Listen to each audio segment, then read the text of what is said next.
Assalamualaikum warahmatullahi wabarakatuh.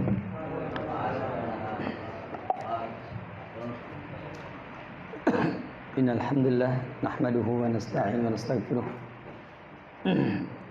Wa na'udzu billahi min shururi anfusina wa min sayyiati a'malina. May yahdihillahu fala mudilla lahu wa may yudlil fala hadiya lahu. Asyhadu an la ilaha illallah wahdahu la syarika lahu. Wa asyhadu anna Muhammadan abduhu wa rasuluhu alladzi la nabiyya ba'dah. Amma ba'd. Jamaah sekalian yang semoga dirahmati oleh Allah Subhanahu wa taala. Alhamdulillah syukur ala ni'amillah. Pada kesempatan ini kita dapat bermajelis di majelis ini yang semoga dirahmati oleh Allah Subhanahu wa taala. Salawat dan salam semoga terlibat curahkan kepada Nabi kita yang mulia Nabi Muhammad SAW, kepada keluarganya, kepada para sahabatnya, serta kepada pengikutnya yang setia sampai yaumul qiyamah. Ikhwan wal akhwat rahimani wa rahimakumullah. Di malam ini kita akan melanjutkan pembahasan kita, yaitu pembahasan dari kitab Syarah Qawaidul Arba' ya. Dan sekarang kita masuk ke kaidah yang kedua ya. Kita masuk ke kaidah yang kedua. Kedua apa ketiga ya? Tiga ya. Baik. Kaidah yang ketiga.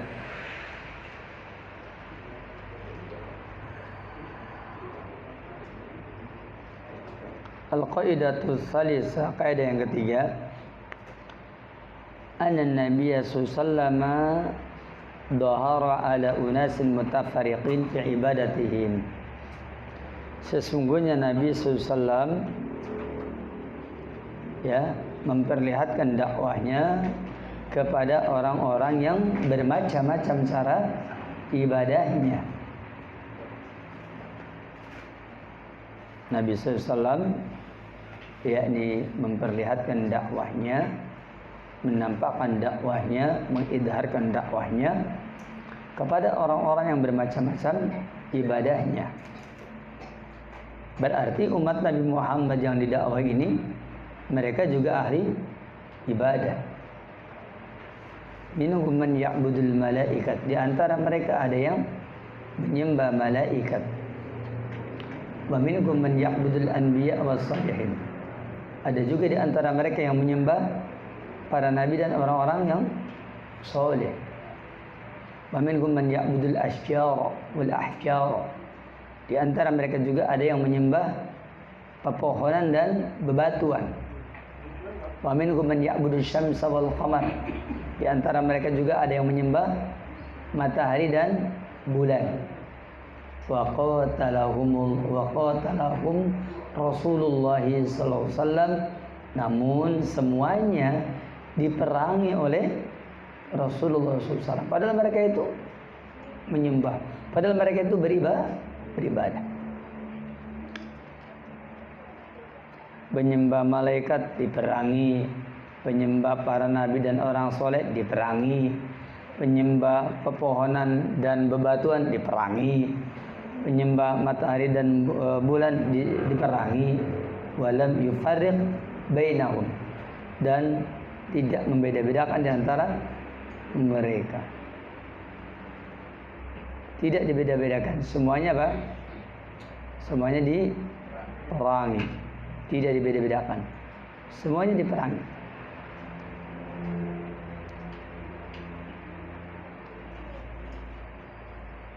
Ya, mereka ini semuanya diperangi.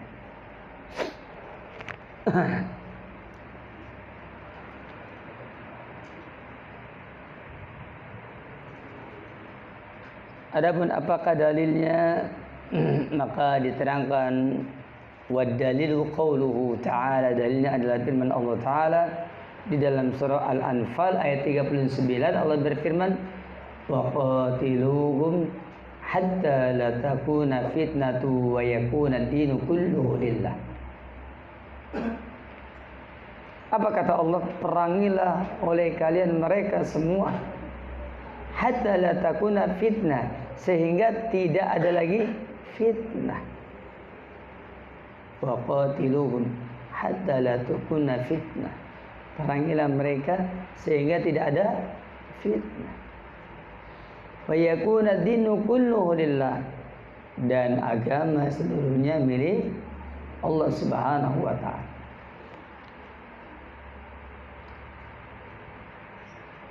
Ini kalimat waqatiluhum dan perangilah mereka, berarti ini dalil tidak dibeda-bedakan antara satu dengan yang lain. Hatta la takuna fitnatu wa yakuna dinu kulluhu lillah, sehingga tidak ada fitnah dan semua agama hanyalah milik Allah Subhanahu wa taala. Selanjutnya, wa dalilu syamsi wal qamar, adapun dalil yang menyembah matahari dan bulan, qauluhu ta'ala, firman Allah Ta'ala dalam surah Fussilat ayat 37, Allah berfirman, wa min ayatihi al-lailu wan-naharu wasyamsu wal qamar la tasjudu lisyamsi wala lil-qamari wasjudu lillahi alladhi khalaqahunna in kuntum iyyahu ta'budun. Kata Allah tabaraka ta'ala, dan di antara tanda-tanda kebesaran Allah adalah al-lailu wan-naharu wasyamsu wal qamar, malam dan siang, matahari dan bulan.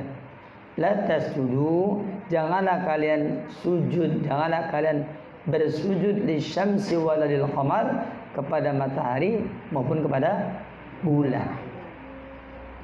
Wasjudu lillah, bersujudlah kalian hanya kepada Allah saja, alladzi khalaqahunna, yang mana Allah telah menciptakan mereka, in kuntum iyyahu ta'budun, jika kalian hanya kepadanya kalian beribadah.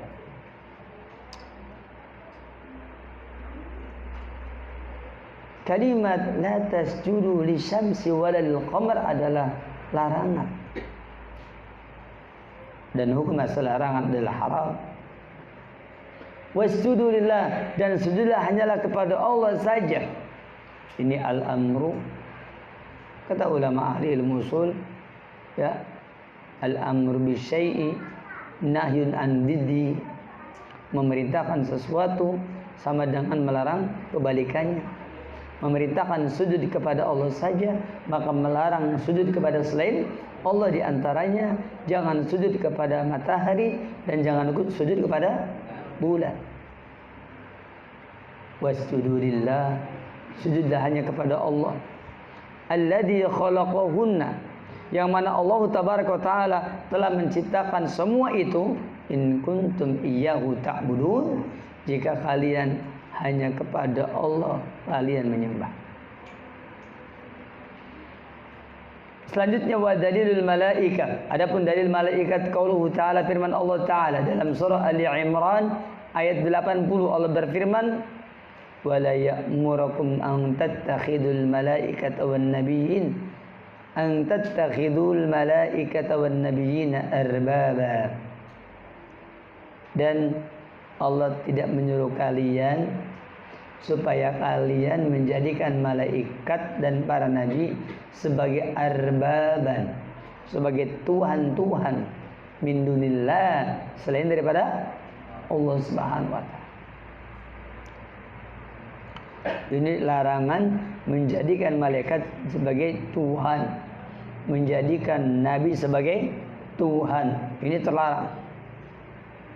Wa dalilul anbiya, dan adapun dalilnya para nabi, qaulu ta'ala, firman Allah Ta'ala yang Allah firmankan dalam surah Al-Maidah ayat 116, Allah berfirman, wa idza qala Allah ya Isa ibn Maryam a anta qulta lin-nasi ittakhiduni wa ummi ilahin ittakhiduni wa ummi ilahin min dunillah qala subhanaka ma yakunu li an aqula ma laysa li bihaq In kuntu qultu faqad alimta ta'lamu ma fi nafsi wa la a'lamu ma fi nafsik innaka anta 'allamul ghuyub. Kata Allah tabaraka wa taala, qala Allah, dan ingatlah ketika Allah berkata, ya Isa bin Maryam, Isa bin Maryam, a anta qulta linnas, apakah kamu yang bicara kepada orang-orang, ittakhiduni wa ummi ilahaini min dunillah, jadikanlah aku dan ibuku sebagai dua Tuhan selain daripada Allah. Apakah kamu pernah ngomong begini? Qala, maka ya, Isa bin Maryam mengatakan, subhanaka, maha suci engkau ya Allah, ma yakunu li, tidak ada bagiku an aqula ma laysa li bihaqqin, untuk mengatakan sesuatu yang aku tidak punya hak. In kuntu qultu faqad alimta, lagi pula jika aku mengatakannya pasti engkau telah mengetahuinya. Ta'lamu ma fin nafsi, engkau ya Allah mengetahui apa yang ada pada dirimu. Engkau ya Allah mengetahui apa yang ada pada diriku. Wala a'lamu ma fi nafsik, dan aku tidak mengetahui apa yang ada pada dirimu. Engkau mengetahui apa yang ada pada diriku, dan aku tidak mengetahui apa yang ada pada dirimu. Aku tidak mengetahui apa yang ada pada dirimu. Innaka anta 'allamul ghuyub, sesungguhnya engkau adalah zat yang maha mengetahui perkara-perkara yang gaib. Ini dalil Al-Anbiya. Di sini contohnya siapa? Nabi Isa alaihissalam. Ini contohnya Nabi Isa alaihissalam.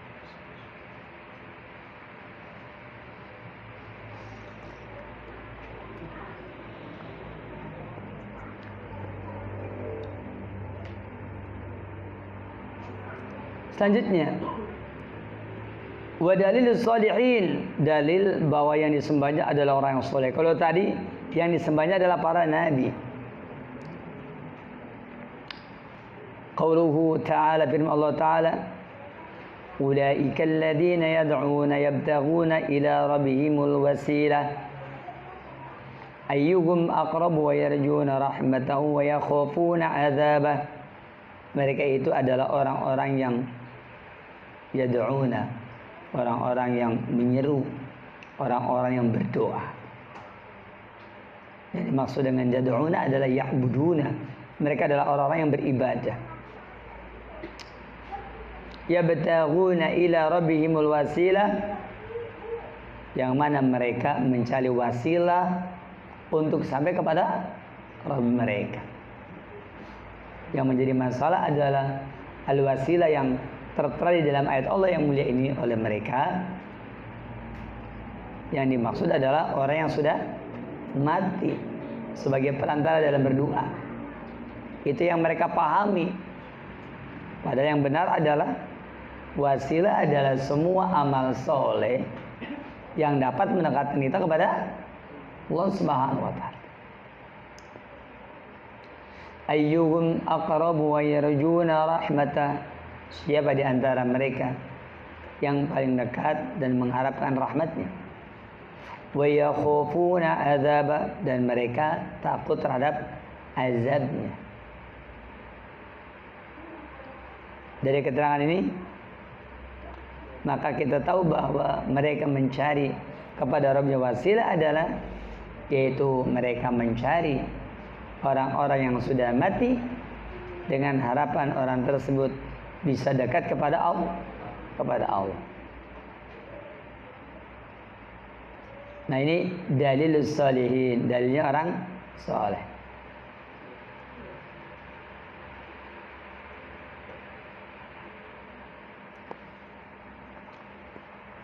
Demikian dalam surah Al-Isra ayat 57. Berikutnya dalam surah An-Najm ayat 19 sampai 20. Ini dalil asyjar wal ahjar. Dalil tentang Tuhannya adalah pepohonan. Wal ahjar ada lagi yang Tuhannya adalah batuan. Allah Ta'ala, Allah Ta'ala berfirman, "Afara'aitumul Lata wal Uzza wa manata salisatal ukhra." Dalil tentang mempertuhankan pepohonan dan mempertuhankan bebatuan. Afara'aitumul Lata wal Uzza, apakah kalian yakni melihat Lata dan Uzza? Lata adalah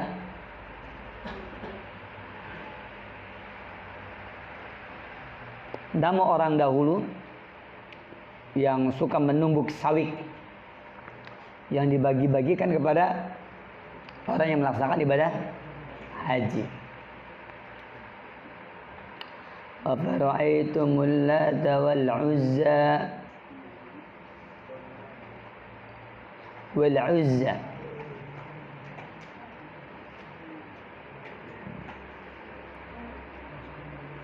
Lata kuburan.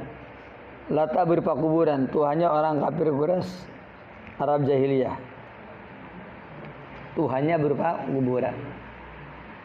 Uzza dikatakan Uzza karena dia dianggap mulia dan memiliki kekuatan. Wa manata salisatal ukhra, dan berhala Manah, yaitu berhala yang ketiga. Wa manata salisatal ukhra.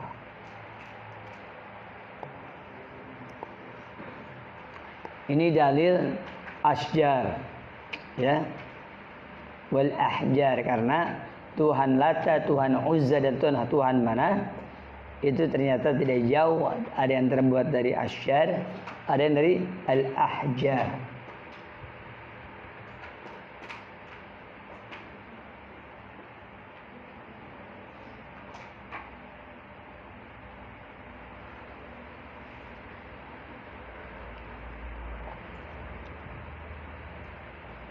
Dan dalil berikutnya adalah wa hadisu Abi Waqid Al-Laythi qala.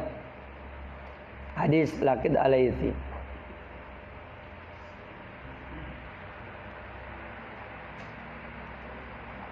Kharajna ma'an Nabi sallallahu alaihi wasallam, kami pernah keluar bersama dengan Nabi sallallahu alaihi wasallam ila Hunain, menuju Hunain.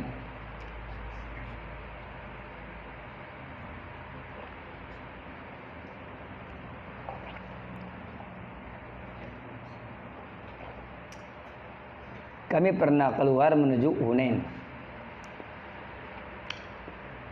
Wa nahnu hudasa'u ahdin bi kufrin. Kami baru saja terlepas dari kekufuran.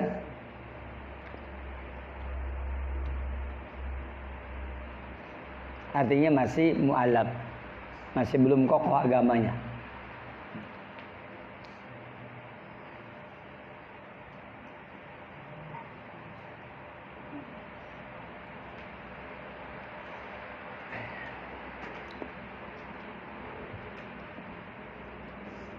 Kemudian wa hadisu Abi Waqid alaihi salam qala, kata beliau, kharajna ma'an Rasulullah ila Hunain, kami pernah keluar bersama Nabi ke negeri Hunain.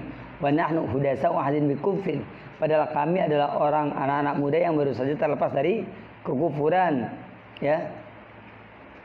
Walil musyrikina sidratun, dan bagi orang yang musyrik itu memiliki sidratun.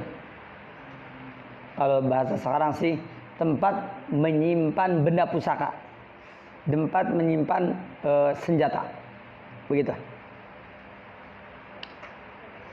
Walil musyrikin sidratun, orang musyrik punya sidrah, yaqufuna indaha, yang mana mereka bisa, ya, itikaf, ya, bisa apa namanya, ya, bisa tawaf, bisa mengelilinginya di sisi sidrah tersebut. Wa yanatuna biha aslihatam, dan mereka juga dapat menggantungkan senjata-senjata mereka pada tempat tersebut.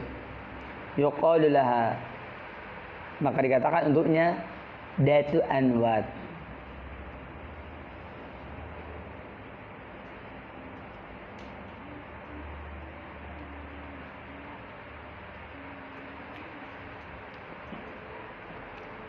Kemudian yuqalu laha, maka dikatakan Datu Anwat. Famaror Nabi sidratin, maka kami pernah melewati yakni pohon sidrah. Fakulna, kami katakan ya Rasulullah, ij'al lana data anwat. Ya Rasulullah, jadikanlah bagi kami datu anwat kamalakum dat, sebagaimana mereka juga punya dat tersebut. Al-hadis. Nah, barakallahu. Untuk poin yang ke berapa nih? Yang poin yang ketiga ini.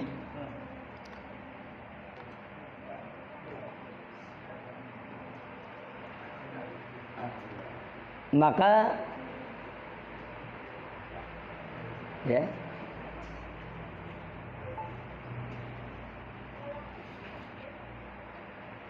titik tekan masalah dari pembahasan yang ketiga ini adalah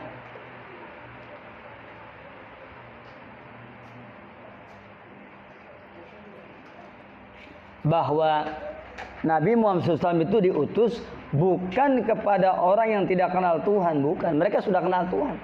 Bahkan mereka pun beribadah kepada Allah dan selain Allah. Mereka menyembah Allah dan selain Allah. Begitu.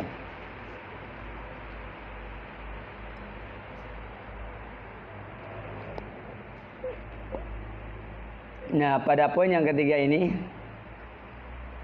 dijelaskanlah dalil-dalilnya, ya.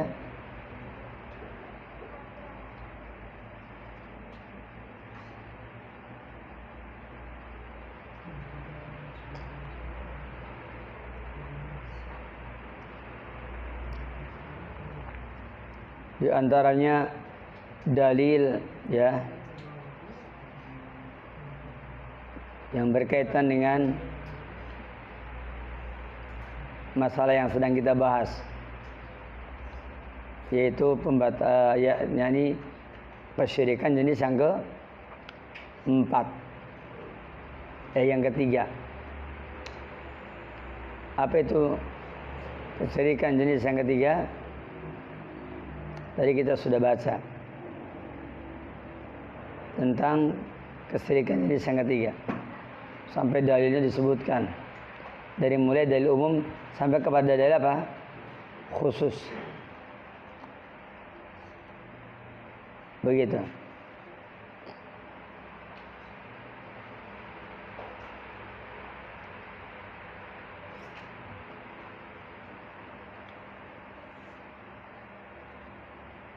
Ala kulli hal, pada poin yang keempat ini, yang ketiga ini, bahwa Rasulullah SAW diutus kepada satu kaum, kepada orang yang mereka memiliki ibadah, mereka punya ibadah.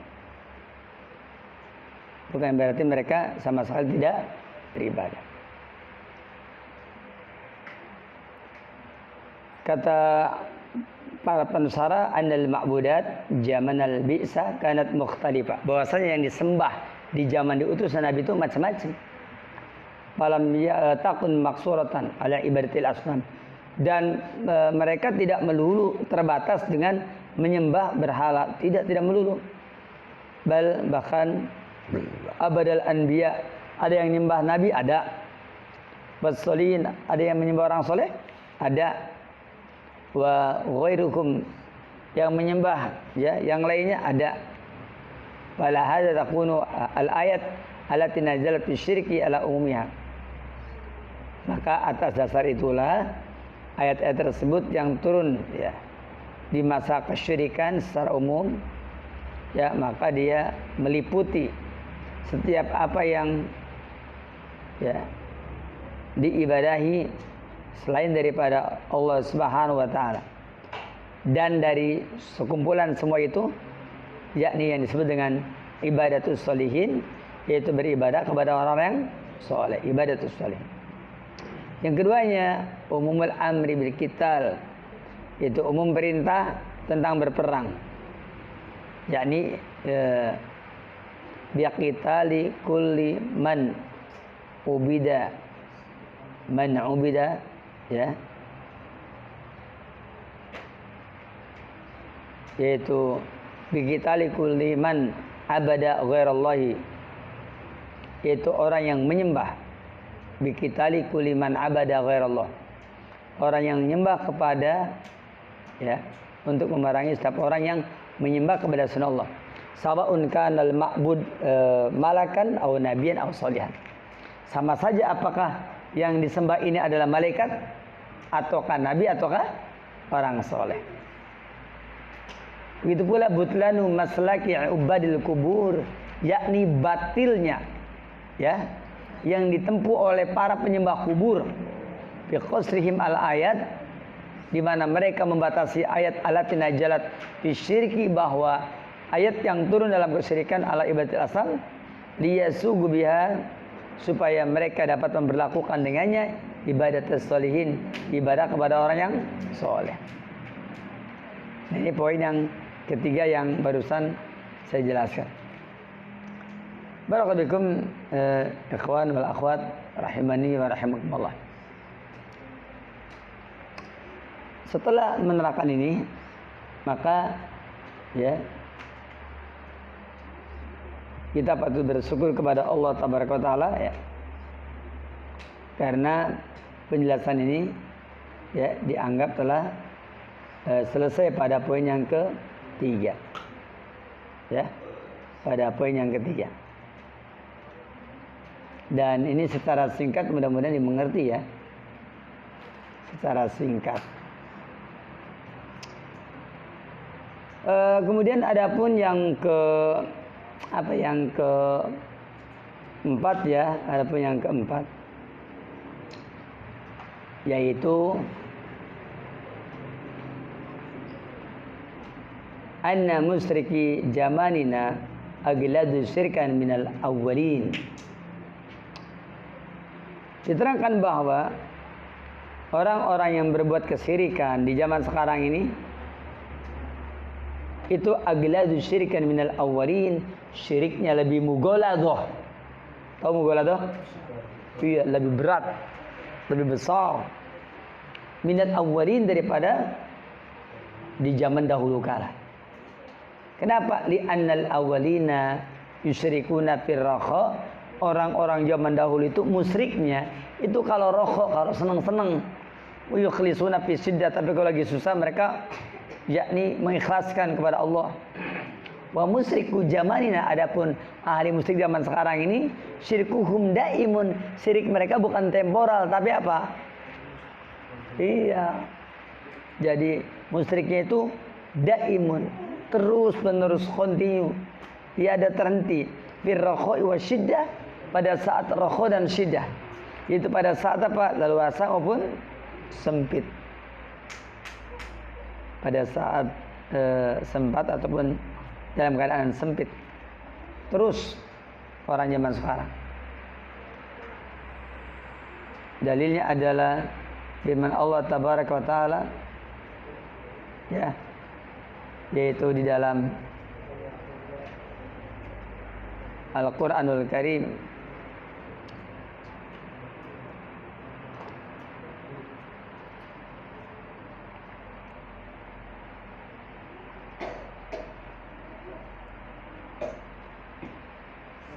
yakni dalam surat Al-Ankabut ayat 65.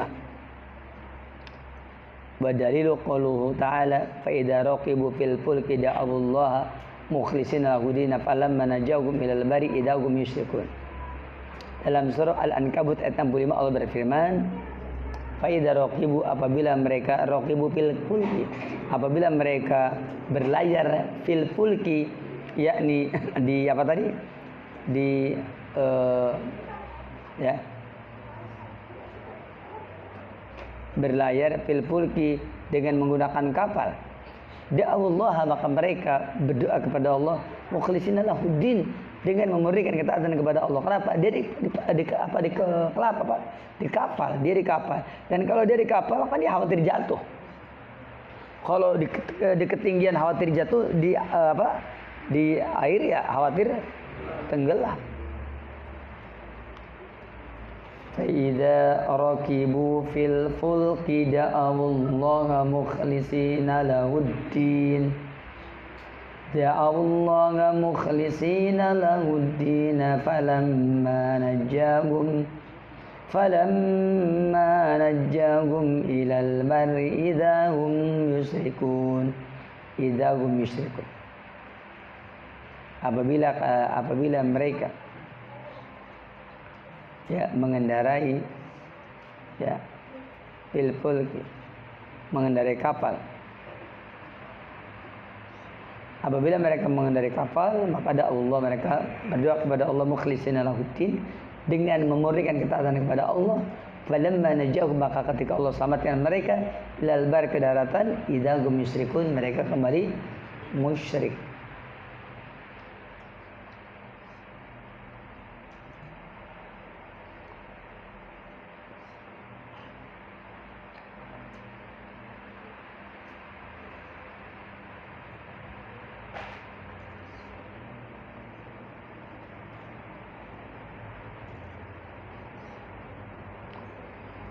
Selanjutnya, ikhwatul Islam,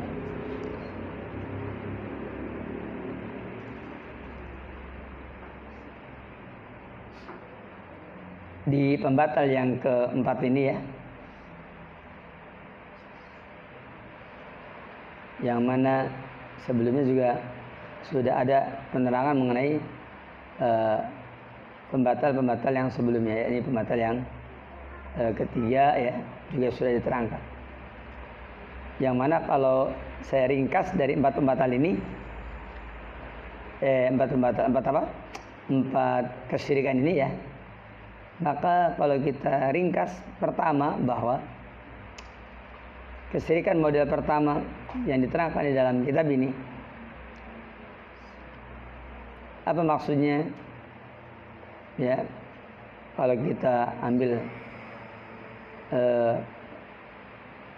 kesimpulannya, yang mana di dalamnya berisi 4 kaidah tadi.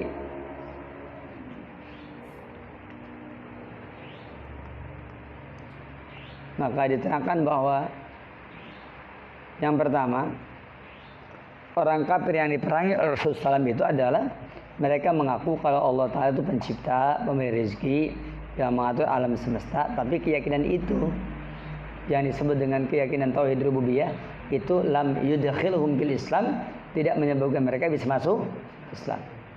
Itu yang pertama Jadi yang pertama itu seperti itu. Kemudian yang kedua, annahum yaqulun ma da'awnahum wa tawajjahna ilaihim ila litalabil qurba wa syafa'ah. Yang ketiga, yang kedua, mereka itu mengatakan bahwa tidaklah kami berdoa kepada mereka, meminta kepada mereka, kemudian kami terarah kepada mereka illa kecuali litalabil qurbati wasyafaati, supaya kurba, supaya dekat litalabil qurba, untuk bertakwa, untuk mendekat diri kepada Allah, seperti itu.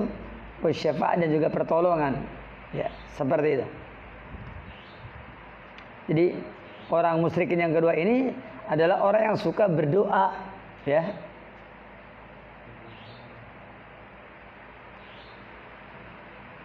orang yang suka berdoa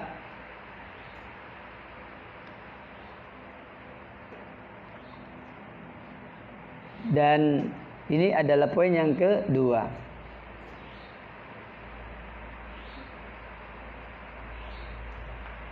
Kemudian berikutnya yang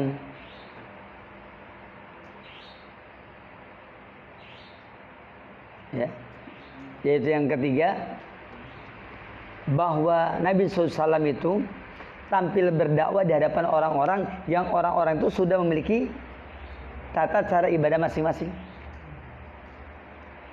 dalam peribadatan mereka, sehingga ada yang menyembah malaikat, ada yang menyembah para nabi dan orang soleh, ada yang menyembah pepohonan dan batuan, dan tadi sudah dibacakan dalil-dalilnya. Kemudian yang keempat, yang terakhir, bahwa orang musyrik zaman sekarang ini itu lebih mughaladhah, kesyirikannya daripada orang zaman dahulu, lebih berat, Karena orang-orang zaman dahulu mereka menyekutukan Allah itu kalau dalam keadaan senang, tapi kalau dalam keadaan mereka kemiskinan mereka pasti yakni mentauhidkan Allah. Ya. Seperti itu. Jadi kalau mereka dalam keadaan mudah mereka mentauhidkan Allah, mereka musyrik, tapi kalau dalam keadaan apa tadi? Dalam keadaan susah dia mentauhidkan Allah. Kalau orang zaman sekarang dalam keadaan mudah menyekutukan Allah, dalam keadaan susah menyekutukan Allah. Dah 4 itu ya. Itu 4 model yang kita bahas di kesempatan yang berbagi. Mudah-mudahan apa yang diterangkan ini bisa dipahami insyaallah. Dan dipersilakan barangkali ada pertanyaan sebelum saya mengakhiri ya.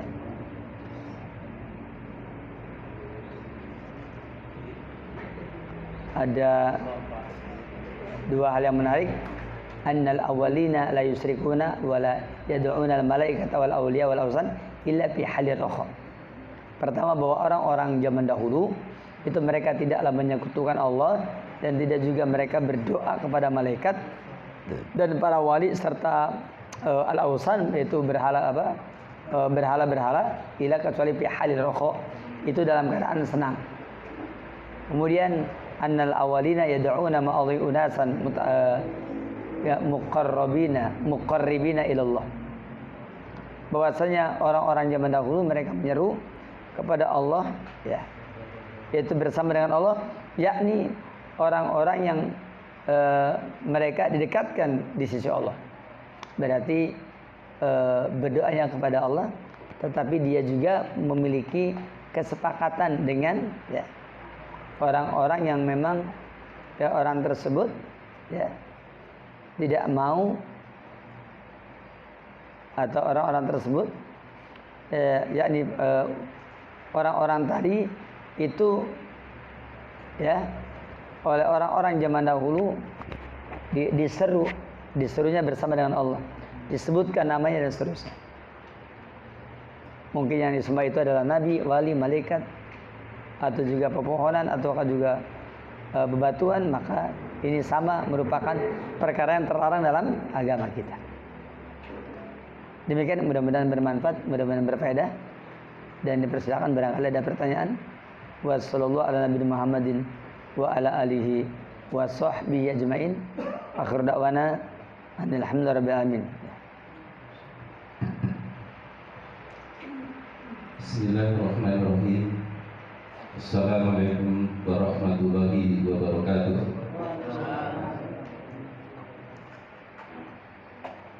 Kemudian dari atas, diantaranya menyembah bulan, menyembah bintang, menyembah batu, menyembah pohon, dan sejenisnya semua diperangi. Sujudlah hanya kepada Allah, jangan sujud kepada selainnya, serta jangan menyembah apapun selainnya. Kaitannya dengan acara pernikahan. Di dalam acara pernikahan itu ada yang disebut sungkeman. Di situ diperlihatkan dengan makna-makna kata-kata yang mengandung magic barangkali. Di situ kelihatan anak sujud, rukuk, bahkan menyembah. Nah, kaitannya dengan kesyirikan mughalladah yang terus-menerus. Apakah itu yang dimaksud? Terima kasih, Ustaz. Assalamualaikum warahmatullahi wabarakatuh. Ya, barakallahu fikum. Berkenaan dengan hukum sungkeman ya, jemaah sekalian,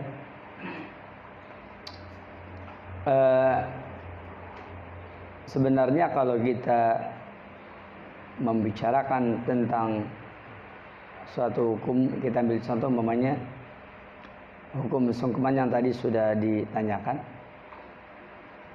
Pertama kita lihat dulu bagaimana sesungguhnya orang yang melakukan sungkeman. Maka biasanya orang tersebut ketika sungkeman ini mungkin dia mencium tangan kedua orang tua.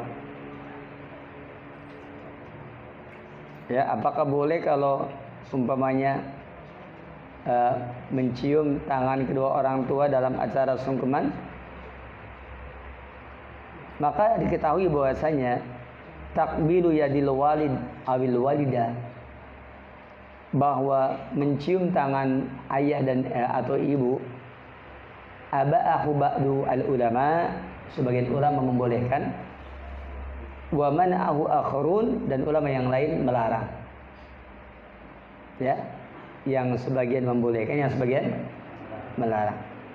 Wa hadza la yusamma khudu'an, maka ini tidak bisa disebut sebagai khudu', merendahkan diri, wala inhina, dan tidak pula membungkuk atau ruku li ghairillah, untuk selain Allah.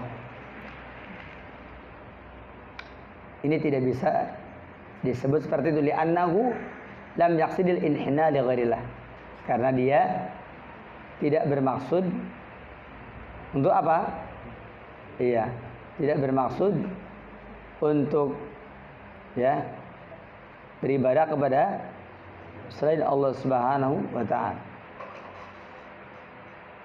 Seperti itu.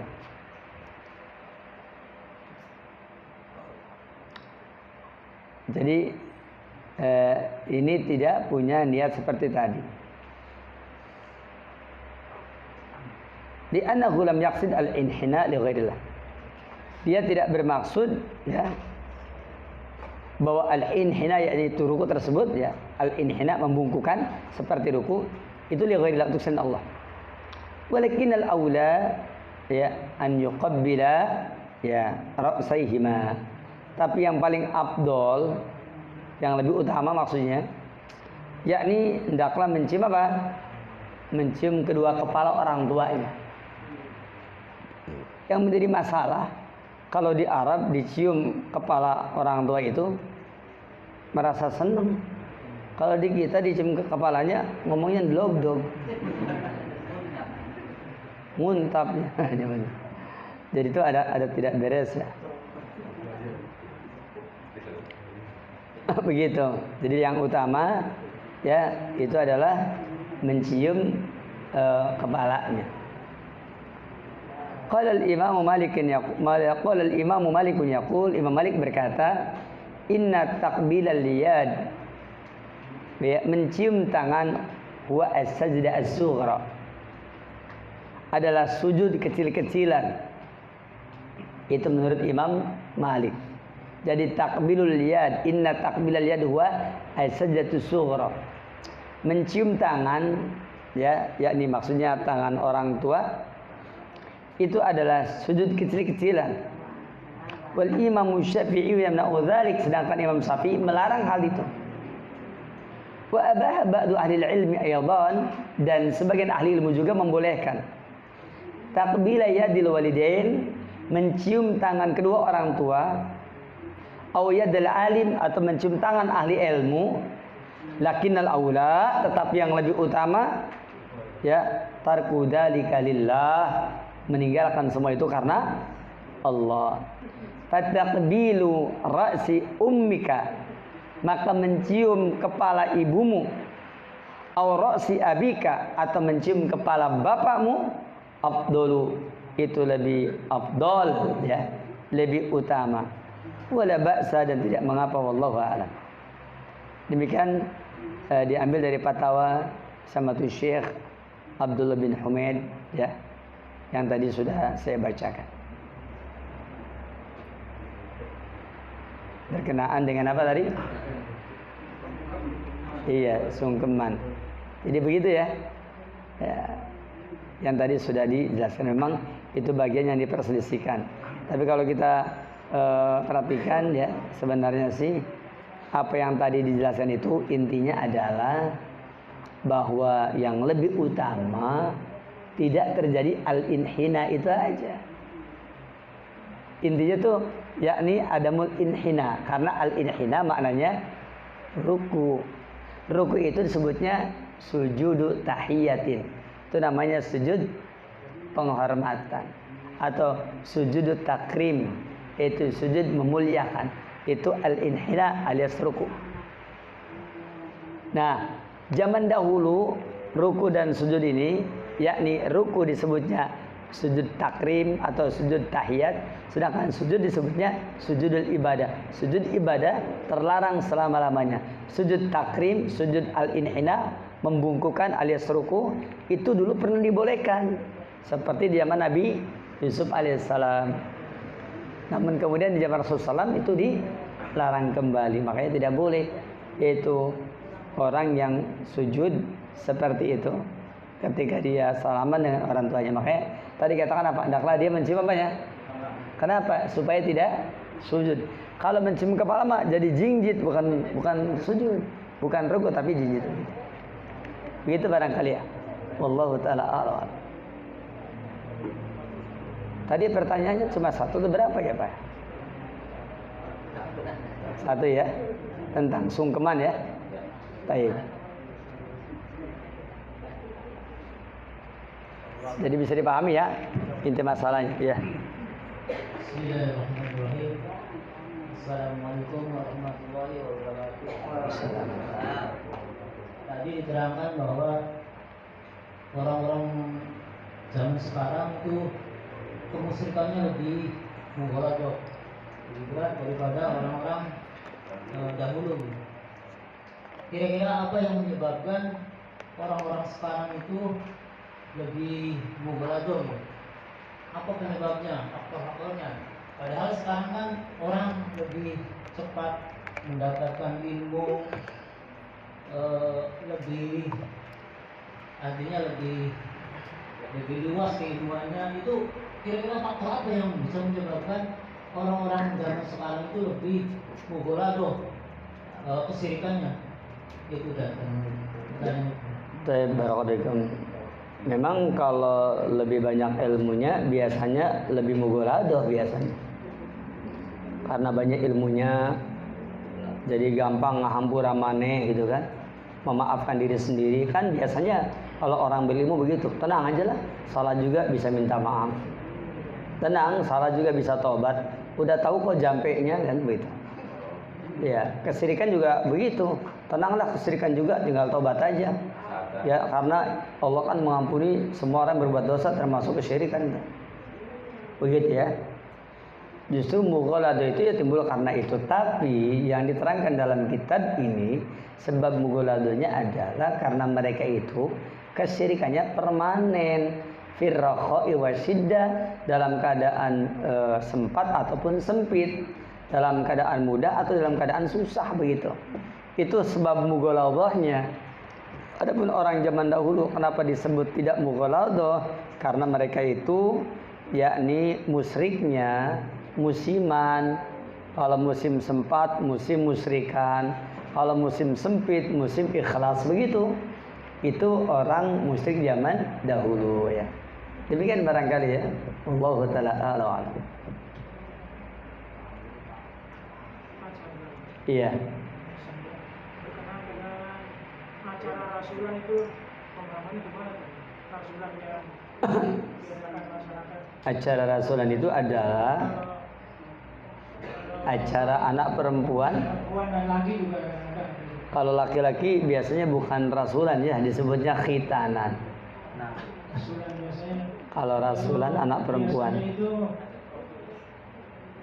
apakah ini perlu membaca rasulan itu? Biasanya ada acara syahadat gitu. Apa itu kan orangnya udah orang Islam, tidak orang Islam, tapi masih ada acara-acara yang demikian. Itu tuntunannya gimana? Iya. Acara rasulan itu adalah yaitu acara khitanan anak perempuan ya. Kalau kampung saya nyebutnya gosrok namanya. Ya betul ya, gosrok ya. Dan memang wanita itu kan kalau disunati kan digosrok begitu ya. Seperti itu. Tapi saya tidak tahu apakah disunati apa tidak. Tapi orang menyebutnya acara rasulan. Kalau anak laki-laki nyebutnya acara khitanan begitu. Kalau anak perempuan disebutnya rasulan atau kesrokan begitu.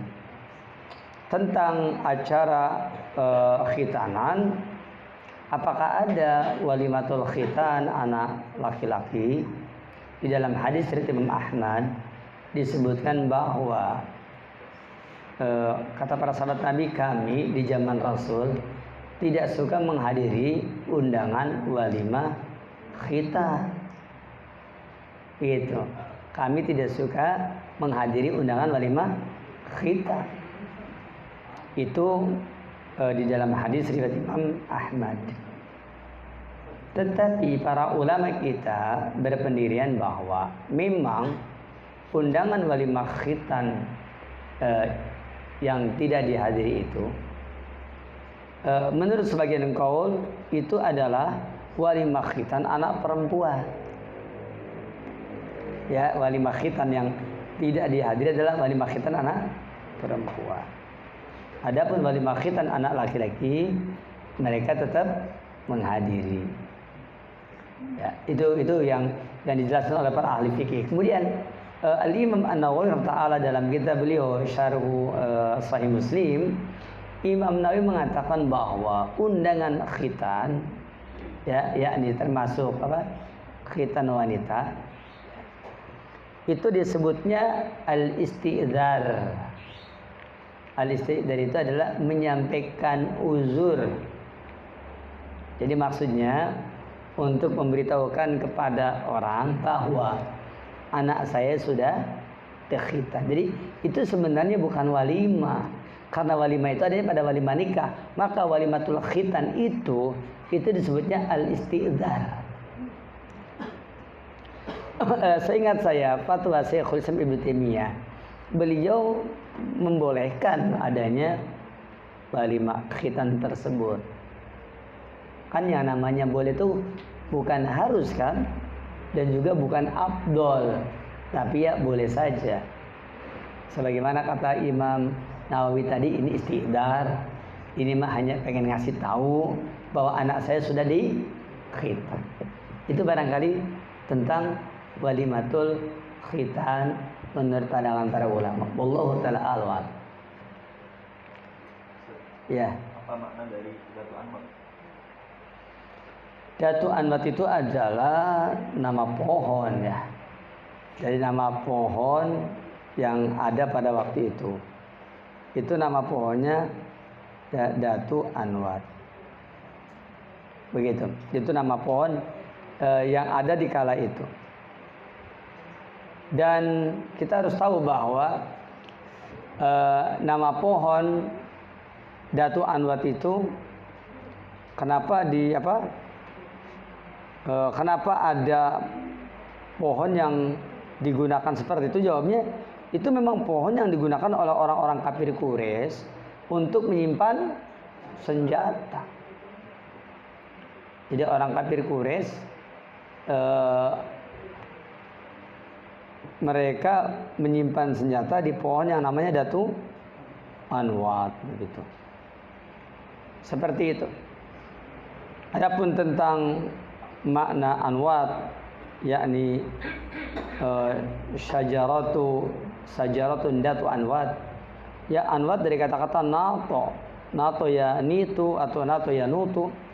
Itu bermakna ya ma uliqa, apa saja yang digantungkan, atau ma'aliqa, apa yang tergantung. Jadi Datu Anwat itu maksudnya pohon yang memiliki atau pohon tempat digantungkannya senjata-senjata. Ya, itu yang dimaksud dengan Datu Anwat. Demikian wallahu taala a'lam wa a'lam. Dan para sahabat Nabi banyak yang ingin bikin-bikin seperti itu dan dilarang oleh Rasulullah Sebab dilarangnya karena mereka setapak demi setapak, padahal kan apa sih urusannya, cuma tempat nyimpan itu aja. Cuma itu akan menjadi sebab bahwa nanti akan dikeramatkan karena dia adalah pohon tempat menyimpan benda pusaka, alat perang apa gitu. Nanti akan dikeramatkan. Jadi perbuatan itu adalah perbuatan yang akan mengarahkan orang kepada kesyirikan. Ya kalau zaman sekarang orang bikin monumen-monumen lah umpamanya, itu mungkin awalnya tidak berniat untuk dikeramatkan, tapi lama-lama jadi dikeramatkan. Monumen itu awalnya kan nggak dikeramatkan, awalnya biasa, tapi lama-kelamaan bisa seperti itu. Itulah sebabnya Islam itu punya tindakan preventif supaya tidak terjadi seperti tadi. Maka ya dilaranglah ya membikin datu anwat ya. Syajaratun datu anwat itu pohon yang mempunyai tempat untuk menggantungkan senjata dan barang pusaka yang lainnya. Demikian wallahu taala a'lam.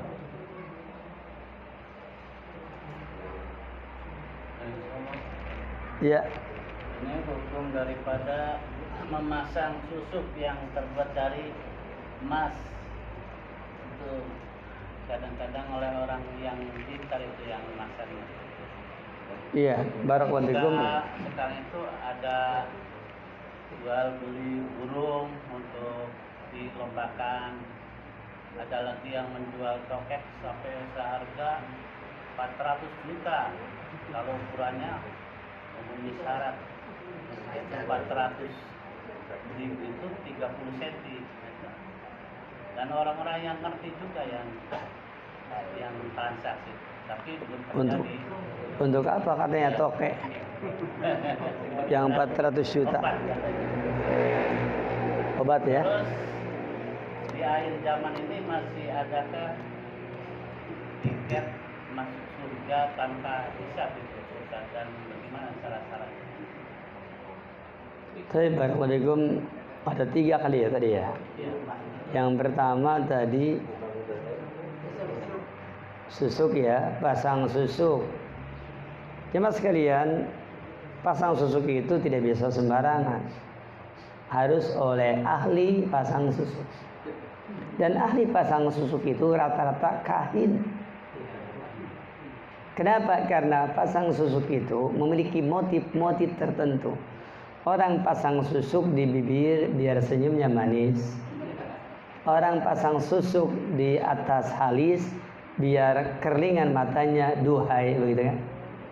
Orang yang pasang susuk di tangan biar kalau nunjuk yakni menggetarkan jiwa orang. Intinya pasang susuk itu memiliki motif-motif ya yang tidak beres. Termasuk ada juga dai, ustadz, terutama ustadz yang suka pasang susuk.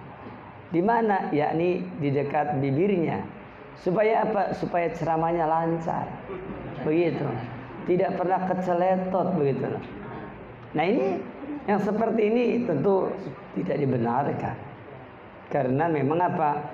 Pertama bahwa menurut para praktisi pasang susuk di zaman dahulu yang pernah saya dapatkan, mereka mengatakan pasang susuk itu ada jampe-jampenya. Tidak sembarangan. Karena apa? Pasang susuk kan punya maqasid, punya niat. Ya, al-umuru bimaqasidiyah. Setiap urusan tergantung maksudnya. Innamal a'malu binniyat. Setiap amalan tergantung niat. Ternyata orang pasang susuk itu ada yang pengen laris senyumnya, maka dibikinlah, dirapalkan jampe-jampenya supaya dia laris. Berarti kan ada tilawah. Ada tiwalah. Ada apa? Ada tiwalah, ada peletnya. Dan kalau berbicara tiwala pelet itu kesyirikan. Inna ruqa, sesungguhnya jampe-jampe, wa tiwalata, kemudian inna ruqa wa tamaimah, sesungguhnya jampe-jampe, wa tamaimah, jimat-jimat, wa tiwalata, dan pengasihan-pengasihan alias pelet-pelet, syirikun adalah kesyirikan. Begitu ya. Jadi kalau ada nilai begitu nggak boleh. Nah biasanya susuk itu begitu, punya motif-motif tertentu. Atau mungkin susuk kekebalan. supaya dia kebal. Manusia itu nggak ada yang kebal. Maka ketika dia kebal mungkin ada kekuatan jin ada pada dirinya, bersembahyang pada dirinya. Ini pun juga sama kesyirikan, karena dia mengabdi kepada jin. Kemudian banyaklah susuk yang lainnya ya. Dan susuk itu kalau mau dilepas harus lewat dukun. Ya, masangnya lewat dukun, lepasnya lewat dukun. Begitu. Dulu ada seorang dai, dia menyampaikan kajian tauhid. Ternyata di antara yang hadir itu ada yang apa? Ada yang memasang susuk. Maka ketika mendengarkan taklim tentang akidah ini, ternyata apa? Susuknya lepas. Dia betapa kagetnya, ada susuk di depan ya, di hadapannya. Ternyata ketika mendengarkan kajian tentang akidah, tentang tauhid, itu susuknya lepas. Berarti susuk itu mempunyai nilai-nilai apa? Nilai-nilai magic. Makanya memasang susuk ya sesuai dengan kadarnya. Mungkin ada yang sampai kepada perkara yang diharamkan atau dosa besar, atau mungkin juga ada yang sampai kepada nilai kesyirikannya. Demikian wallahu taala a'lam. Itu pertanyaan tentang susuk. Yang kedua, iya, tentang burung yang dilombakan. Burung dengan harga yang tidak normal ya. Kadang-kadang burung itu kalau udah mati udah habis tuh duitnya. Nah yang seperti ini, yakni harga-harga binatang ya, seperti yang banyak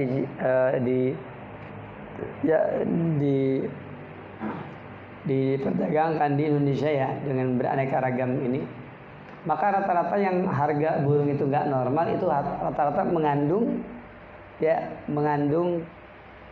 nilai-nilai mungkin kesyirikan, mungkin penyimpangan. Itu rata-rata begitu kalau yang nggak normal. Coba saja ada burung umpamanya harganya berapa, apalagi toke harganya 400 juta, emang mau dibikin apa itu toke? Begitu. Kalau dia katakan toke itu yakni mau dibikin obat, barakallahu fikum jemaah sekalian, toke itu adalah binatang yang diperintahkan dibunuh atau diperintahkan dibiarkan. Jadi eta teh paehkeun lain dagangkeun. Begitu ya. Makanya tidak boleh ya orang memakan toke, tidak boleh. Binatang yang diperintahkan untuk dibunuh, maka binatang tersebut haram dimakan. Dan binatang yang haram dibunuh juga haram dimakan. Dua-duanya haram. Yang satu haram dimakan lantaran dibunuh, bukan untuk dimakan tapi untuk dibuang. Yang satu lagi adalah haram dimakan yakni karena apa? Karena dibunuhnya dilarang. Kalau tadi kan disuruh dibunuh, ini mah dilarang dibunuhnya. Kenapa dilarang dibunuh? Karena dia tidak bisa jadi obat seperti difda umpamanya, seperti kodok. Dilarang dibunuh, maka dia haram dimakan. Kenapa demikian? Karena kalau dimakan pasti harus dibunuh. Mau dibunuhnya aja dilarang kok. Seperti itu. Difda, kodok dilarang dibunuh. Kenapa? Karena kodok bukan obat. Tabib yang akan membunuhnya. Disangkanya kodok itu bisa menjadi obat. Ternyata nggak bisa jadi obat. Ketika kodok itu nggak bisa jadi obat, maka jangan dibunuh. Ya, apa-apa yang dilarang dibunuh berarti larang pula dimakan. Karena tidak mungkin orang memakannya kalau tanpa, kecuali kalau Anda suka dengan makanan yang masih hidup-hidup, itu pun syaratnya udah masuk perut tidak boleh mati. Bisa apa tidak? Enggak bisa. Ya, malah lebih kejam kan?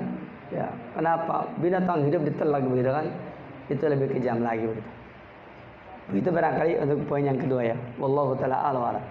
Yang ketiganya apa tadi ya? Ya, masuk surga zaman sekarang tanpa hisab masih mungkin berdasarkan riwayat-riwayat yang lain. Bukan hanya di sebuah hadis saja, bahkan juga hadis Imam Al-Baihaqi, Imam Al-Hakim dan yang lainnya, bahwa yang akan masuk surga tanpa hisab itu adalah 70.000 orang. Kemudian riwayat yang kedua, setiap 1.000 itu akan menarik 70.000 yang lainnya.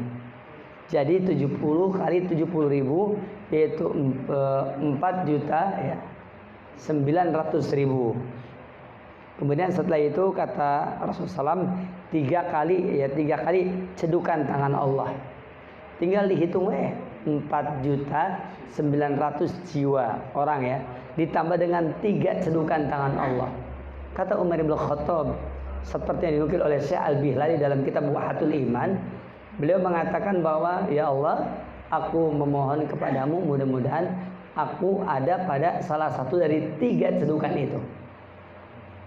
Luar biasa ya, Umar bin Khattab yang segitu hebatnya, bahkan peringkat kedua setelah Abu Bakar, tapi beliau mengatakannya begitu. Ya, padahal dia kan masuk ke dalam 70.000 sebenarnya. Ya, apalagi dia kan the best two ya. Begitu, 2 besar. Ya, nggak mungkin ya seperti tadi. Tapi itu menunjukkan apa? Kerendahan hati Umar ibn Khattab radhiyallahu anhu. Jadi Umar itu orangnya rendah hati, tawadhu, tidak merasa dirinya apa? Yakni masuk surga lebih cepat dari yang lain. Padahal jaminan sudah ada. Demikian wallahu taala a'lam.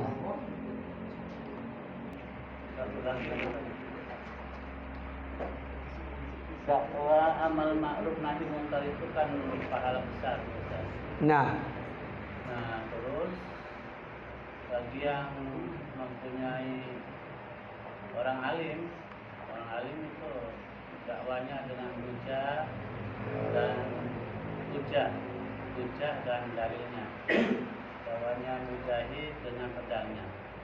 Kalau orang-orang yang awam itu dengan cara gimana? Barakallahu fiikum jemaah sekalian. Orang yang berdakwah itu adalah orang yang mengerti tentang ilmu dakwah. Apa itu ilmu dakwah? Al-ilmu qabla dakwah.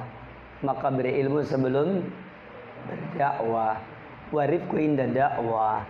Lembut ketika sedang berdakwah. Wal hilmu ba'da dakwah, dan sabar setelah berdakwah. Jadi kalau ada orang berdakwah, dia nggak punya ilmu, itu tidak sedang berdakwah, tapi dia sedang merusak dakwah. Ya, sedang merusak dakwah. Antum lihat zaman sekarang ini tuh, lihat tuh di YouTube tuh ya. Banyak orang dakwah sekarang ini tambah ngaco dakwanya. Segitu tuh disebutnya ahli ilmu, ahli kitab ya.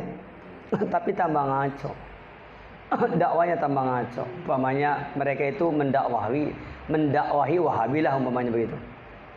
Kata mereka bahwasanya Wahabi itu ini dan itu. Kan maksudnya mendakwahi ya. Boleh nggak sih mereka mendakwahi Wahabi? Ya boleh-boleh saja. Yang penting jelas dulu takrif Wahabinya apa, kan begitu. Definisinya apa, kesalahannya apa, lalu nasihati. Selesai sudah. Itu dakwah terhadap Wahabi umpamanya. Nah, kemudian itu dalam dakwanya ternyata ya ada dai yang mengatakan bahwa Wahabi itu adalah orang yang mengatakan bahwa orang yang belajar ilmu fikih itu musyrik, begitu kan. Nanti bayangkan, mana mungkin orang sekaliber Syekhul Islam Muhammad bin Abdul Wahhab, beliau mengatakan bahwa apa tadi? Iya, bahwa belajar ilmu fikih itu musyrik. Ikhwan fillah, antum tahu tidak? Beliau itu Syekhul Islam Muhammad bin Abdul Wahhab, itu beliau telah meringkas kitab Zadul Ma'ad. Ya. Beliau bikin kitab Mukhtasar Zadul Ma'ad. Di dalamnya kan isinya apa? Selain berisi tentang sejarah, juga di dalamnya ada bicara masalah fikih dan seterusnya. Jadi mana mungkin Syekhul Islam Muhammad bin Abdul Wahhab mengatakan bahwa ilmu fikih itu adalah kesyirikan. Mungkin maksudnya di sana ada kesalahan. Itu kan seperti itu. Ya terangkan. Tapi terangkan tuh yang ada kesalahannya. Ini kan tidak ada. Ya tidak ada, bahkan akhirnya memperkeruh suasana seperti itu. Ini contoh. Ya kalau kita umpamanya menerangkan tentang penyimpangan yang terjadi di masyarakat, paparkan berdasarkan fakta di lapangan, paparkan berdasarkan keterangan dalil, lalu kompromikan ini kira-kira benar apa tidak, ditimbang begitu kan. Kalau tidak benar kita kasih nasihat, itu dakwah. Dakwah itu bil ilmi, harus dengan ilmu. Harus ngerti sebelum berdakwah. Ya. Terus kemudian ketika sedang dakwah dan setelah dakwah. Nah, sekarang kita bicara ilmu.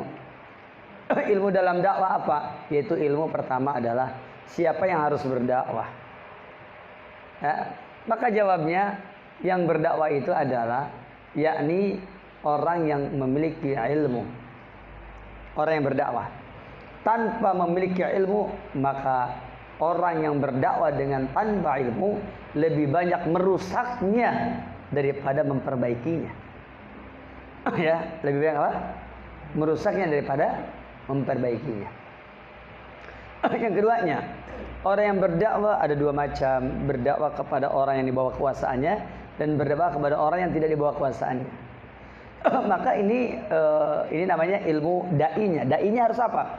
Harus tahu bagaimana seorang dai ketika dia berdakwah. Saya sebagai apa nih? Oh, saya sebagai muhtasib. Berarti dia di bawah kekuasaan saya. Dakwanya bagaimana? Ya, kalau dakwah kepada orang yang bawa kekuasaannya, maka dia punya hak untuk apa? Dakwah dengan keras, tegas, dengan merubah dengan tangannya. Seperti itu, bukan hanya dengan lisan tapi dengan tangannya boleh. Karena dia di bawah kekuasaannya. Tapi kalau dia sebagai mustatawi, orang yang berdakwah kepada orang yang tidak di bawah kekuasaannya. Contoh, saya berdakwah kepada masyarakat, sedangkan saya bukan apa-apa di masyarakat. Saya mau tanya, berarti saya ini muhtasib atau mutatawi? Mutatawi, maka saya tidak boleh. Tidak boleh merubah dengan tangannya dan seterusnya. Sekarang yang banyak terjadi apa? Itu di mana-mana terjadi pengerusakan, ya. Pengerusakan umpamanya tempat-tempat pelacuran dirusak, ya. Umpamanya tempat-tempat minuman dirusak begitu. Pertanyaannya, itu yang rusak pemerintah bukan? Bukan kan? Yang rusak bukan pemerintah kan? Yang rusak siapa? Yang bukan pemerintah. Komunitas tertentu. Pertanyaannya, menurut takaran dakwah, itu orang benar apa tidak? Enggak benar dia. Ya, enggak benar. Ngomongnya amar ma'ruf nahi, di belakangnya jaketnya Pak, kerombongan amar ma'ruf nahi munkar. Ya kan? Depannya tertulis, ya apa katanya? Penggiat dakwah. Dakwahnya enggak pakai ilmu. Ya kan? Enggak boleh seperti itu. Ya, merusak apa namanya? Tatanan masyarakat, enggak boleh. Pelacuran adalah kemunkaran benar. Benar, tempat pelacuran kemungkaran benar. Tetapi ketika kita akan menghancurkan rumah-rumah pelacuran, ingat, antum siapa? Kan gitu. Antum dai, antum ini berdakwah kepada orang yang di bawah kekuasaan antum, ataukah antum ini berdakwah kepada orang yang tidak dalam kekuasaan antum? Kalau tidak dalam kekuasaan, maka tidak boleh tagirul munkar bil yad. Begitu, tidak boleh. Ini contoh, ya. Ternyata mereka bil yad. Terus yang keduanya, lihat yang didakwai siapa? Ini kan kitanya nih. Yang keduanya, yang didakwai siapa? Ada dua, mungkin dia adalah orang yang bodoh, mungkin dia adalah orang yang ahli ilmu. Kalau dia itu bodoh, maka dia ajak untuk menuntut ilmu. Kalau dia ahli ilmu, maka disuruh apa? Mengamalkan ilmu. Nah sekarang pertanyaannya, itu pelacur itu bodoh apa ahli ilmu? Apa disebutnya ahli ilmu ngelacur gitu? Bodoh lah dia. Kan kita bicaranya agama. Bodoh. Kalau bodoh berarti bagaimana sikap kita? Mengajak mereka supaya apa? Supaya menuntut ilmu. Supaya mereka yakni meniti jalan menuntut ilmu.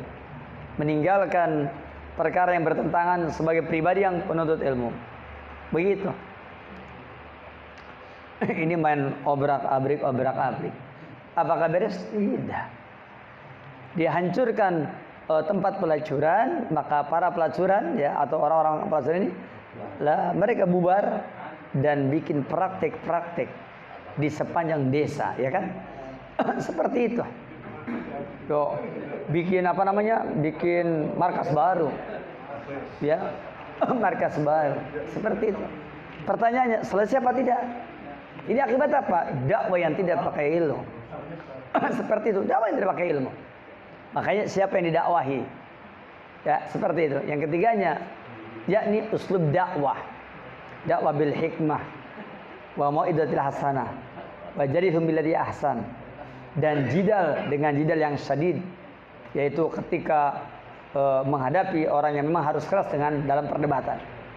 Ada 4, dengan hikmah, mau'izah hasanah, dengan mujadalah ya bil ahsan, dengan mujadalah yakni dengan sesuatu yang keras, bisyiddah. Ini ada 4 thariqahnya. Nah, kapan kita bil hikmah? Kapan kita yakni bil mau'izatil hasanah? Kapan kita wajadiltum billati ahsan dan seterusnya. Contoh aja lah, umpamanya debat. Kalau kita akan berdebat dengan cara yang baik, lihat ya, ini ketika akan berdebat dengan seseorang, kira-kira orang yang akan kita ajak debat ini adalah mimman yataharul haq, orang yang memang mencari kebenaran, awalaysa mimman yataharul haq, atau tidak mencari kebenaran. Kalau dia mencari kebenaran, ya jadilhu, sok debat dia. Tapi kalau dia laysa mimman yataharul haq, la tujadilhu, kamu jangan debat dia. Begitu. Itu dakwah. Jadi dakwah itu banyak apanya? Banyak aturan mainnya. Tidak bisa sembarangan. Sekarang ini gara-gara dakwah itu sembarangan, nanti bisa bayangkan apa yang terjadi. Mungkin akan terjadi kerusakan pada orang yang berdakwah sendiri, dipenjarakan akhirnya. Seperti itu. Atau mungkin apa? Mungkin akan terjadi pada yang lainnya. Dakwah-dakwah yang tidak benar akan merusak. Tetapi dakwah yang benar itulah yang akan memperbaiki. Oleh karena itu, bahwa ketahuilah seperti tadi, dakwanya ahli ilmu dengan ilmunya, dakwanya mujahid dengan berperangnya. Mujahid juga tetap harus pakai ilmu. Dulu ada orang datang, seorang pemuda datang kepada Fadilatul Syekh Muhammad sallallahu alaihi wasallam, "Syekh, saya minta izin, bagaimana menurut engkau? Saya pengen ikut berjihad." Saya bertanya, apa kata Syekh? Ya arkanul wudu, ada berapa rukun wudu? Dia tersenyum, tak bisa jawab. Kata Syekh, apa katanya? Irji, pulanglah kamu, berbakti kepada kedua orang tua kamu, kamu jangan berperang. Kenapa? Buru-buru berperang, ikhwan, tentang rukun wudu aja kagak ngerti. Sekarang saya mau tanya, kalau antum berjihad, antum tahu nggak sih doa berjihad? Coba sekarang satu pertanyaan saya, ai jihad ya sabaraha. Sok satu pertanyaan aja. Jihad ada berapa? Ada berapa? Jihad ada berapa? Antum pula hak bolohok ditanya jihad. Saya pernah dialog dengan salah seorang pengikut ISIS. Saya dialog dengan pengikut ISIS. Kata dia, Ustaz, gini dia panjang lebar. Ustaz itu apa? Saya bilang apa? Saya mau tanya satu hal sama antum. Jihad sabaraha. Saya mau tanya, jihad ada berapa? Dia senyum aja. Enggak tahu Ustaz, ari maneh rek jihad, teh nyaho pembagian jihad. Dia enggak ngerti pembagian jihad, mau jihad. Jadi ente jihad pakai apa? Makanya jangan sembarangan. Tapi mereka kadang-kadang ngata-ngatai kita gimana? Lah ini mau banyak teori, temangkat-mangkat. Loh, mendingan jelas teori nah daripada mangkat tepuguh teori nah. Hah? Betul apa tidak? Kan kata Imam Bukhari kan al ilmu qabla kulli amal. Jangan mengatakan simpati mah dakwah. Dakwah apa, Mas? Dakwah membawa kebodohan. Pakai dong ilmu. Antum ngerti enggak dakwah? Kita kan tahu bahwa yang namanya dakwah itu adalah teori yang ketiga. Supaya kita tidak rugi. Ingat loh, dakwah itu supaya kita tidak rugi. Coba saya mau tanya, api neraka pertama kali dipanaskan, di antaranya apa? Orang yang berjihad, ya kan? Tapi dia pengen tenar menjadi seorang mujahid, seorang pahlawan. Pertanyaannya, jihad apa tidak dia? Jihad kan? Akhirnya apa? Masuk ke mana? Jihad kalau akan masuk neraka. Antum dakwah, antum pengen dakwah tapi masuk neraka? Gak mau. Dalam kitab Sahih Bukhari ada orang dimasukkan ke neraka. Bahkan penghuni neraka bilang, waduh bau lecitin, bau apa gini? Ternyata apa? Ada orang yang berjihad, ada orang yang berdakwah. Dia bilang ya ketika dia ketika keluarlah ususnya berputar-putar pada ususnya, itu ada dalam kisah Sahih Bukhari. Ditanya, Mas, kenapa ente bedele betul itu, ngerti bedele ya? Ususnya keluar, muter-muter pada jeroannya itu. Ente kenapa? Dia bilang, iya aku dulu menyuruh kalian kepada kebaikan, tapi aku sendiri tidak pernah mendatanginya. Aku melarangkan dari keburukan, aku mendatanginya. Lihat contoh orang yang dakwah dan tidak berhasil. Ya, Barakallahu. Ini contoh orang yang dakwah yang tidak berhasil.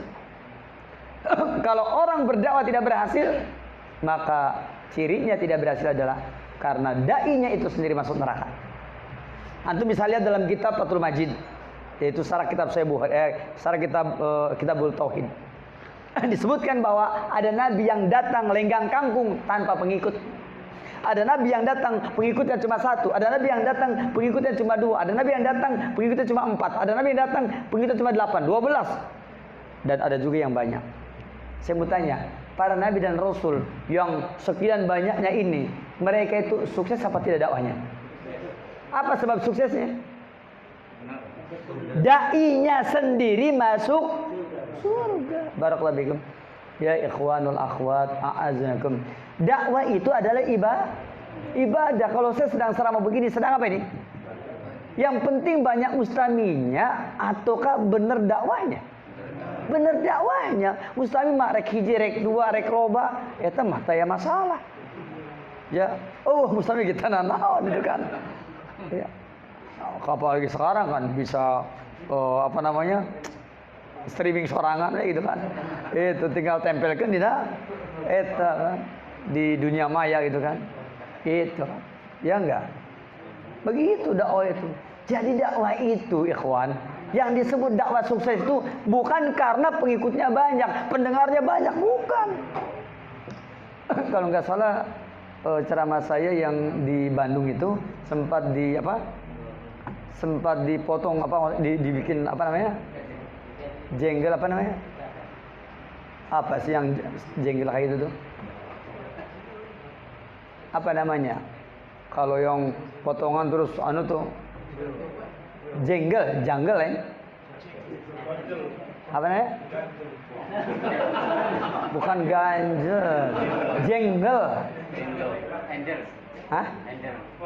Jenggel namanya. Ada kalau di radio itu suka ada kan suka berapa ustaz gitu kan disatukan tuh. Itu kan jenggelnya radio itu apa namanya? Antum tengah arti sarojeng urang itu. Iya. Iya. Jadi saya pernah menyampaikan ceramah, di antaranya saya menyampaikan ya, bagi para salafus sholih ya, dakwah dengan benar lebih penting daripada dakwah banyak pendengar. Ingat baik-baik. Kenapa? Karena dakwah itu adalah ibadah. Bukan persoalannya dakwah itu bagus dan tidak bagusnya ceramah, bukan persoalan yang tadi, bukan. Walaupun waktu itu dari tim di sana bilang, "Ustaz, waduh ini katanya yang ininya ada 16.000 orang." Ya saya bilang saya tidak tahu, itu urusan ente, itu mah bukan urusan saya itu. Saya mau urusan yang ngisi pengajian itu, ya, bukan urusan bukan urusan mau berapa, mau view-nya berapa, subscribe-nya sampai, itu mau urusan ente itu mah, bukan urusan saya. Di antaranya ternyata apa? Ternyata rupanya ceramah itu menarik. Kenapa? Karena saya menerangkan dakwah dengan benar lebih penting daripada dakwah banyak pendengar. Saya bilang begitu. Kenapa? Karena dakwah itu apa? Ibadah. Dakwah itu ibadah. Seperti itu. Yang namanya ibadah ada rukun dan syarat. Kita dakwahnya benar, maka itu menjadi amal soleh. Saya berdakwah dengan benar, itu amal soleh. Persoalan orang mendengar atau tidak terserah. Daripada dia berdakwah tidak benar lalu banyak pendengar, banyak pengikut, saya mau tanya, apakah itu jadi amal soleh? Man sana sunatan sayyi'atan. Siapa yang membuat teladan yang apa? Yang buruk. Bagaimana kalau dia dakwanya salah lalu pengikutnya banyak? Apa yang terjadi? Menambah pahala, menambah dosa. Itu barakallahu fikum. Bisa dipahami sekarang? Dakwah itu begitu ikhwan. Dakwah itu ibadah. Kan kita sudah bahas dalam surah wal asr innal insana lafi khusr illa alladziina amanu wa 'amilus solihati wa tawassaw bil haqq wa tawassaw bis sabr. Ingat toh. Ya, yang namanya dakwah itu apa? Yakni poin yang ketiga. Iman, amal soleh, dakwah, sabar. Ya kan? Ini. Makanya berdakwah itu adalah bagian dari amal soleh. Dan siapa di antara kita yang melaksanakan 4 thariqah ini, menuntut ilmu, beramal soleh, berdakwah dan bersabar, maka dia berpeluang masuk surga. Seperti itu. Nah, oleh karena itu Seperti yang tadi bahwasanya bagaimana tentang dakwah tadi, saya katakan bahwa dakwah itu memiliki rukun dan syarat. Makanya jangan orang nggak punya ilmu, nggak apa, dakwahnya gimana? Antum mau dakwah apa? Apalagi hanya sekedar mengandalkan kesana kemari bawa buku, ya terus kemudian atau bawa apalah terserah itu. Soalnya kan macam-macam tuh orang berdakwah. Ada yang dakwahnya dari alam kubur, di kubur heula baru dakwah kan ada. Ada yang dakwahnya nada dan dakwah ada. Ya kan? Ada nada dan dakwah itu kan. Itu kan iltibas bainal haq wal batil ya kan? Mencampur adukan antara yang hak dengan yang batil. Ada yang dakwanya apa? Yakni sedekah, baik itu kan sampai banyak yang ditipu itu kan. Sedekah terus. Ada apa tidak? Kalimat saya ini sudah dari dulu. Dulu orang itu banyak yang enggak percaya. Antum masih ingat dulu ada orang namanya siapa ya? Yang dulu berdakwah yang sholat khusyuk itu. Masih ingat enggak tuh sholat khusyuk? Rombongannya Ari Ginanjar dulu itu. Masih ingat ya? Apa namanya itu? Dulu pernah ada orang bertanya kepada saya tentang masalah ini. Saya bilang apa? Ini dakwah ganjil. Ini dakwah ganjil. Kayaknya saya bilang ini suatu saat akan muncul. Hakikatnya apa? Ternyata apa? Muncul. Ternyata betul muncul. Dulu ada orang yang berdakwah apa? Ngurusin hati aja, lupa yang lainnya. Akhirnya apa? Dia pun terkena hatinya, kan begitu ya? Ada juga ya kan begitu. Ada yang ngurusin apa? Tadi urusin duit aja kan, sedekah aja. Akhirnya terkena apa dia? Terkena urusan sedekahnya. Dia oleh antum. Bahkan ada juga yang dakwanya apa? Dakwah persatuan, persatuan berbagai macam golongan. Dia bilang apa? Saya pernah ditanya, Bapak akan ada di mana? Saya tidak akan kemana-mana, tapi saya ada di mana-mana. Ternyata dia tidak begitu kan? Di penghujung hayatnya dia ternyata bukan saya ada di mana-mana dan saya tidak akan kemana-mana. Ternyata dia kemana-mana. Ya, itu kan pernah muncul itu. Belum juga orangnya wafat sudah terbukti, sudah Allah buktikan. Jadi semua dakwah-dakwah yang salah, semua dakwah-dakwah yang keliru akan seperti tadi. Saya masih ingat ketika saya mengikuti kajian atau daurah bersama dengan salah seorang dai namanya Syekh Abdurrahman Al-Qassas. Beliau katanya mufti Mekah dan beliau waktu itu menerangkan kepada kami tentang apa? Bahwa dakwahnya Ahlus Sunnah itu seperti air. Air itu dari hulu ya namanya ya, hulu ke hilir itu tetap nyampe terus mengalir. Ada pendakwah yang tidak benar itu seperti kagusai sail, yaitu seperti buih. Maka di awal mungkin dia ada, nanti tidak sampai di ujung. Apa ada buih sampai ke ujung? Enggak ada, hilang dia. Yang namanya dakwah buih, dakwah busa itu murupus tuh awalnya jangan murupus, gitu kan, muncung gitu kan. Setelah itu apa? Hilang. Seperti itu. Dakwah yang tidak benar itu disebutnya kasail atau kagusai sail, yakni seperti buih. Maka beliau menyampaikan kepada kami bahwa dakwah itu ya, kata beliau ya ayuhan ikhwah, beliau mengatakan dakwah itu apa katanya? Yakni harus seperti air. Yakni dari awal dia air terus, dari mulai hulu akan sampai ke hilir dan terus air seperti itu. Dan air yang jernih, ya air yang jernih terus sampai ke air akan banyak orang yang menanti. Sekarang ini kita akan menyaksikan bahwa orang-orang yang berdakwah dengan penuh keikhlasan, orang yang dakwah dengan benar, itu akan dinanti walaupun mungkin awalnya nggak disukai. Ya resiko dakwah. Kalau semua orang suka, antum harus curiga dakwah antum nggak benar. Masa dakwah langsung disukai, gitu kan? Kayak artis aja. Yang namanya dakwah itu awal mungkin orang nggak suka. Apakah orang awalnya suka dengan Rasulullah? Tidak. Apakah yang namanya dakwah itu yakni ketika pertama kali datang diperlukan? Tidak. Dakwah ini pun awal datang disukai ini nggak diperlukan. Siapa yang perlu? Nggak ada yang perlu. Nggak ada yang butuh. Ya kita tawarkan supaya mereka membutuhkan. Rasul datang ke Arab, ke Mekah, ya kan? Ketika awal datang dan kemudian berdakwah, saya mau tanya, dibutuhkan apa tidak? Tidak dibutuhkan. Tapi akhirnya lama-lama orang apa? Butuh. Kenapa? Karena dakwah tersebut membawa orang kepada kebahagiaan yang hakiki, yaitu fi dunya wal akhirah, begitu. Nah, ini tentang masalah dakwah yang tadi. Mudah-mudahan dipahami insyaallah taala. Apa jadi tadi? Udah 2 apa 3 ya? Lupa lagi saya. Ya. Kepanjangan. Yang ketiga kali ya. Yang ketiga, oh ya, jadi tentang orang yang masuk surga, yaitu yang 70.000 tadi ya. Itu sudah saya baca, jawab ya. Sudah, yang masuk surga tadi. Terus yang ini apalagi tadi? Atau sudah semua? Ya sudahlah, nggak apa-apa, kita lupa, nanti kamu tanya lagi insyaallah. Lain waktu. Kebalikannya di mana itu? Yang Gimana? Neraka tanpa hisab. Iya. Ya, barakallahu fikum jemaah sekalian.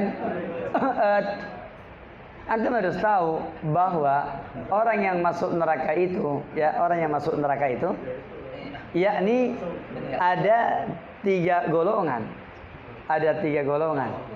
Yang masuk surga itu ada 3 golongan.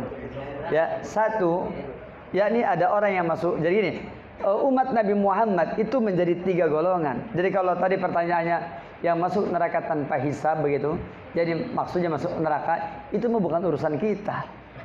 Yang kita perlu pikirkan itu adalah orang yang masuk surga, kan gitu. Orang yang masuk surga itu ada yang tanpa hisab, ya kan?